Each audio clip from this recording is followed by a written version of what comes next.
I worked at a large mountain resort back in the early 2000s as a night shift supervisor. The place was massive, built with dark wood and heavy stone that always felt cold. I wore a standard black security uniform with a heavy belt and a clunky radio. My job was to walk the halls and make sure everything stayed quiet and safe. It was a high-end place with thick carpets and those old-fashioned gold room keys. Everything seemed normal at first until I started noticing things that didn't add up. One night, I was walking down the main hallway when all the lights clicked off. I reached for my flashlight, but before I could turn it on, they flickered back. Then the front desk started getting calls from rooms that were totally empty that week. I would go up to check the rooms and find the phones off the hook. Nobody was inside, and the heavy wooden doors were always locked tight from the inside. The manager told me to just ignore it and keep doing my regular security rounds. A few weeks later, I heard loud music and laughing coming from a luxury suite. It sounded like a massive party was happening with dozens of people inside the room. I stood outside the door and could hear glasses clinking and people talking very loudly.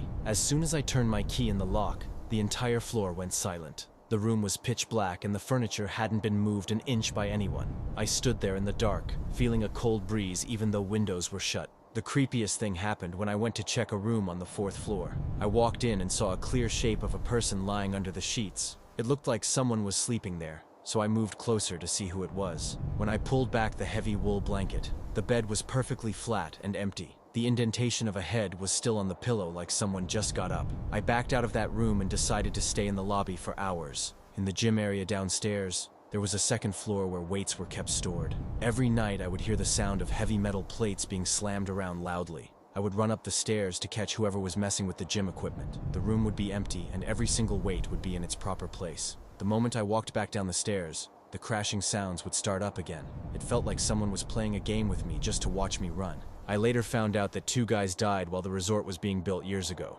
One fell in the spa area and the other had an accident near the gym. The owners never wanted anyone to talk about it because it would ruin their business. Most of the staff knew something was wrong, but they needed the steady paychecks then. There was an older guy in maintenance who had seen the whole building go up. He told me the spirits were just part of the architecture of the whole place. As the weeks went by, the strange events at the resort started to happen more often. The summer guests were gone, leaving the massive stone building feeling cold and very hollow. I spent my nights wearing a heavy winter jacket over my security uniform while patrolling. The air in the hallways would suddenly turn freezing even though the heaters were on. I often felt like someone was walking just a few steps behind me in the dark. Every time I turned around to look, there was only an empty, dimly lit hallway. One night, the main elevator in the lobby started acting up in a weird way. The brass doors would slide open on the ground floor without anyone pressing buttons. I would look inside the small space and see the buttons for the basement glowing. The basement was where the spa was located, the site of the first construction accident. I decided to ride it down once just to see if a circuit was shorting out.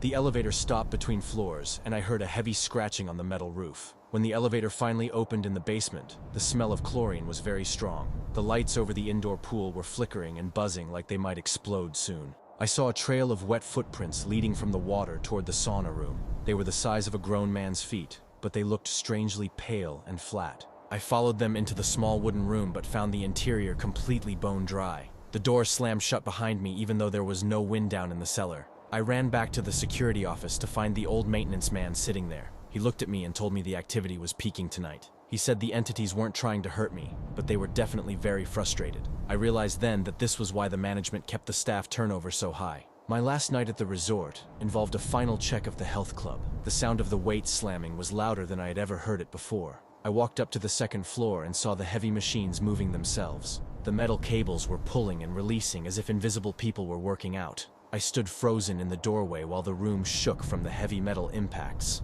That was the moment I knew I couldn't stay in that building for another hour. I went back to the office, turned in my keys, and grabbed my personal bag, and then left that place. I never went back to that mountain again.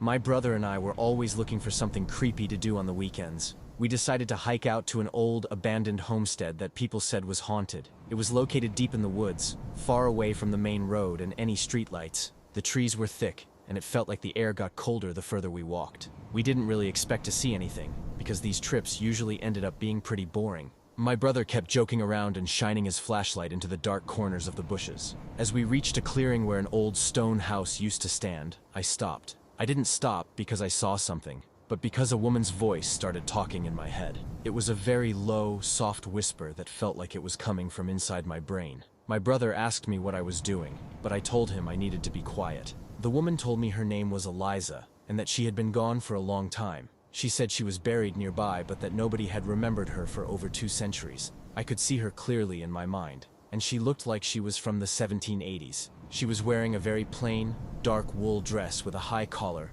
and long sleeves. A small white linen cap was pinned to her hair, which was pulled back very tightly. Her face was pale and she had deep circles under her eyes, making her look exhausted. She looked like a typical woman from that era who had spent her life working a farm. There was a sense of heavy sadness around her that made my own chest feel very tight. The voice in my head told me to walk toward a specific cluster of large rocks. I told my brother we had to go that way, and he followed me even though he was confused. We pushed through some tall weeds and thorns until we found a flat area hidden by trees. My heart was pounding because the voice was getting louder and more urgent as we moved. I felt a weird pulling sensation in my gut, like a magnet was dragging me to one spot. We eventually stopped in front of a stone that was half sunk into the muddy ground. We both knelt down and started pulling the dead grass and dirt away from the stone. It was really hard to see, but my brother used his flashlight to help me clear the surface. After a few minutes of scrubbing with our hands, we saw some carved letters and numbers. The name Eliza was etched into the rock, along with the dates 1755 to 1789. We both looked at each other in total shock, because those dates matched the era she described. We didn't stay to find out anything else, and ran back as fast as we could.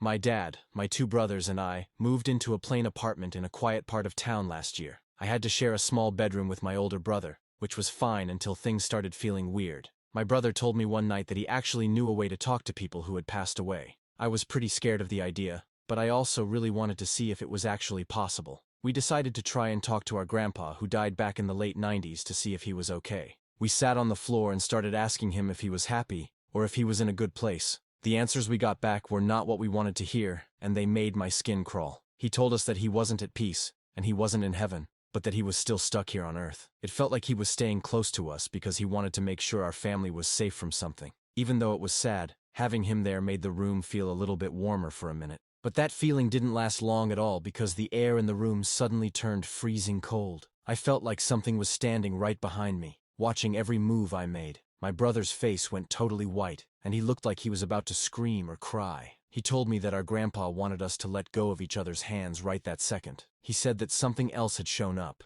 and it was trying to use our connection to get inside. We let go and scrambled to turn on every single light in the room because we were terrified. We sat there in the bright light for an hour, just shaking and trying to breathe normally again. Eventually, we thought it was over, and decided we had to try to get some sleep. As soon as the lights went out, that heavy, gross feeling came back even stronger than it was before. It didn't feel like a regular ghost anymore. It felt like something that actually wanted to hurt us. I kept my eyes shut as tight as I could, but a picture of a tall, black shadow appeared in my mind. It was standing right next to my bed, just looming over me with no face and long, skinny arms. I begged my brother to turn the light back on, but he whispered that he couldn't move. He said it wasn't a spirit anymore, but something much worse that could actually touch us. We both started praying as loud as we could, saying every holy word we could remember to make it leave. My heart was beating so fast I thought it was going to pop out of my chest while we prayed. After a few minutes of that, the heavy weight in the room finally started to lift and disappear. We jumped up and flipped the light switch on and didn't turn it off for the rest of the night.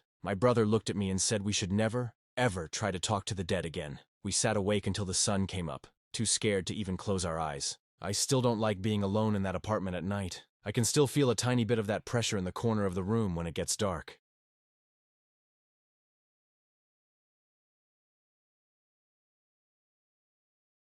I was 17 and living in a house my parents bought on a quiet, dead-end street near a large forest. My room was at the end of a long hallway, and since I was a teenager, I stayed up late every night reading or scrolling on my phone. I had this old neon clock on my wall that glowed bright blue, and I used it as a nightlight because I didn't like sleeping in total darkness. One night, I was exhausted from school and fell asleep with my book still open on my chest and the blue light buzzing. I had a heavy wooden chair pushed against my door because the latch was broken, and it would drift open on its own. It was a cold night, and I remember pulling my heavy quilt up to my chin before I finally drifted off. A few hours later, I woke up suddenly to a very specific sound that made my heart drop into my stomach. It was the sound of that heavy wooden chair sliding slowly across the hardwood floor, making a long, dragging creak. I didn't sit up or scream. I just stayed perfectly still and opened my eyes just a tiny bit so no one could tell I was awake. The house was completely silent, which meant my parents and my younger sister had already turned off the TV and gone to bed.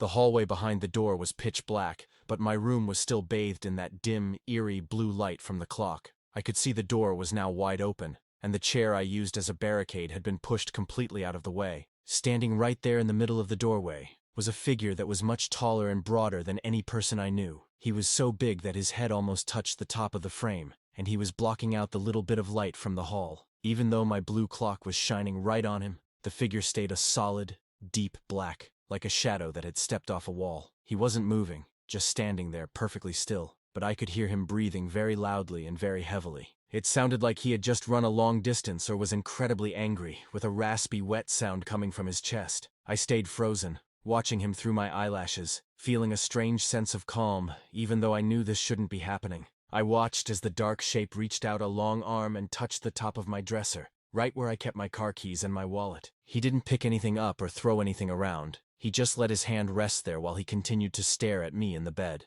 I remember looking at my own arm hanging off the mattress and noticing how the cold air in the room felt like ice against my skin. Usually I'm a jumpy person, but for some reason I didn't feel the urge to run or fight. I just felt a heavy sleepiness. I watched him for what felt like 10 minutes before my eyes got too heavy to stay open any longer. I actually fell back asleep while that massive breathing shadow was still standing only 5 feet away from my bed. When I woke up the next morning, the sun was hitting my face and the house was full of the normal sounds of breakfast and the radio. I sat up and immediately looked at the door, hoping I had just dreamed the whole thing, but my heart sank when I saw the chair. It was still pushed all the way across the floor, exactly where it had been moved to in the middle of the night. I walked over to my dresser and saw that my keys had been moved from the center to the very edge of the wood. I asked my parents if they had come into my room to check on me, but they both said they had been asleep since midnight. My dad even joked that I must have been sleepwalking again, but I knew I hadn't moved from that bed all night. That wasn't the only weird thing that happened in that house, as my sister often complained about hearing footsteps in the attic when no one was up there. My mom also claimed to see a tall man standing in the backyard through the kitchen window, but he would vanish the moment she blinked. This was the only time, though, that whatever it was actually came inside and stood in my room while I was alone. I never saw the breathing figure again, but I never slept without a working lock on my door after that night happened.